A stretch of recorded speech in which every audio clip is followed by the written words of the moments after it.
This was something I had to learn to do. And as customer service providers, you must also show the customer empathy and sympathy. There is a difference between the two, and you do want to know which one to use to resolve a complaint versus to encourage a sale.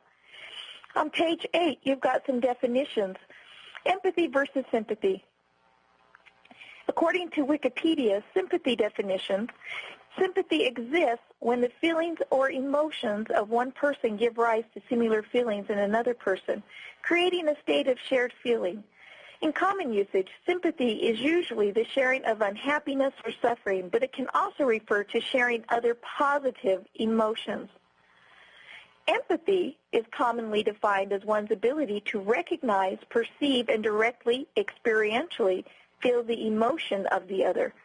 As the state of mind, belief, and desire of others are intertwined with their emotions, one with empathy for another may often be able to more effectively define another's mode of thought and mood.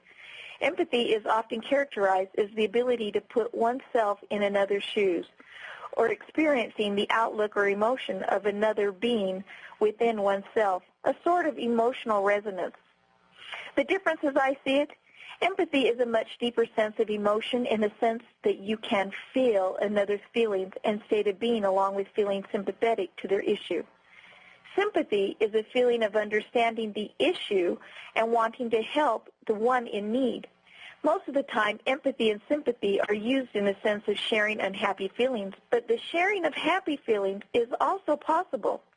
In short, empathy, intellectual and emotional awareness and understanding of another person's thoughts, feelings, and behavior, even those that are distressing. It emphasizes understanding. Sympathy, sharing another's feelings, especially in sorrow or trouble, through imaginative identification with the other's situation. It emphasizes sharing of another person's feelings and experiences. So when should you use them? In sales, empathy wins out every time. Be empathetic, not sympathetic, with your customer, and you will see what I mean. Use sympathy when listening to and resolving a customer complaint. Use empathy when understanding their hesitation and moving them forward. A couple of examples. Sympathy. I am sorry that happened. What can I do to help? Empathy. I understand how you must feel. I've had to deal with a similar situation myself. Let's see what we can do to fix this one for you.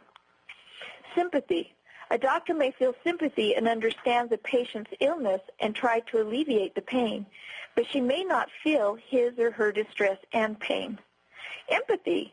A cancer support group can empathize with the radiation therapy of a member and understand his or her fear because they have experienced the procedure as well. So ask yourself, in what situation with your own business would you use sympathy, and when would you use empathy? You know, sometimes all the sympathy or empathy in the world will not make the situation improved. From time to time, you will have to tell a customer no. When you have to say no, there are things that you can do to help the customer hear yes. Let's go over some of those things. They are in your workbook on page 10. 3 steps or techniques that will lead to a yes with the customer. 1, show empathy, acknowledge the customer's wants or needs. 2, offer choices, empowering, ask for solutions. Number 3, using the 3 steps, let's come up with an example, again using Bill, who's returning his coat because it wasn't the right color. I understand you'd like a new coat. I can authorize an additional discount on the coats on sale or give you a full refund. Which would you prefer? Another option might be, unfortunately, I won't be able to give you a new coat without returning this one. I can, however, authorize a discount on the coats we have in the store today or return your coat for a full refund. Which would you prefer? Another example, I can appreciate your frustration.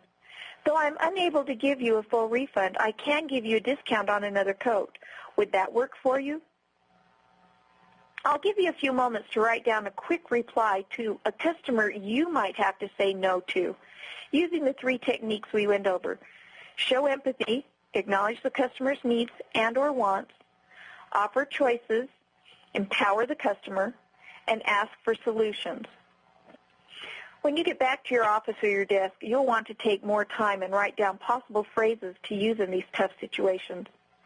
Again, it's going back to helping the customer feel in control and important. When you're dealing with the customer, ask yourself, have I helped them to feel like the most important person in my life at this moment? Here's another question for you to ask yourself. Have I ever been upset with the service I was receiving? Or what would it take to get me to return to this place of business? On page 12 in your workbook, there are techniques to use with customers when saying no. They are use probing questions, acknowledge without encouraging, use a preemptive strike, and provide alternatives. 1, asking probing questions to build a little bit of rapport with the customer before giving the bad news. Number 2, acknowledge without encouraging. I can appreciate your concern is one way of saying, I see you are upset. I'm not going to encourage it or agree with it. I will just accept that you are entitled to your opinion.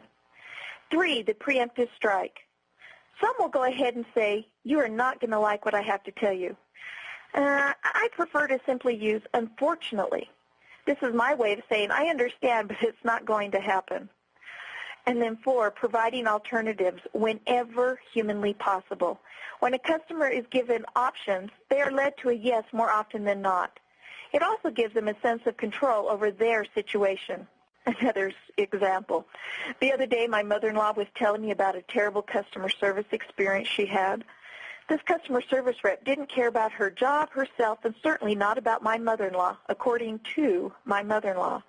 And I was curious as to what had made this such a, shall we say, memorable experience since I was putting together this teleconference. Well, my mother-in-law began, all I wanted to do was return the roaster Jack gave me and get a bigger one. I walked into the store and the clerk was talking on her cell phone. When she saw me, she turned around as if I was invading, eavesdropping or something.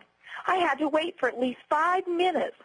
All right, you and I know it was probably closer to 45 seconds, but to her it felt like 5 minutes. Okay, again.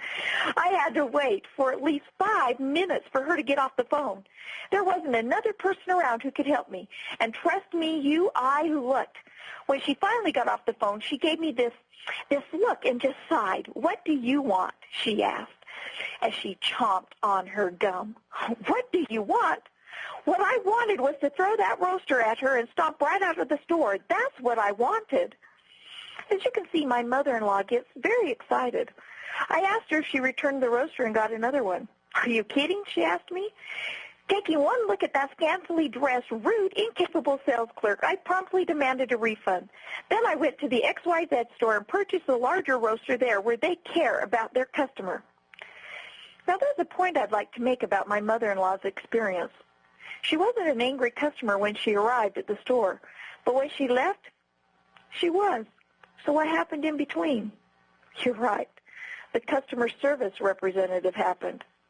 According to my mother-in-law, the entire store's image was shot due to this one service experience.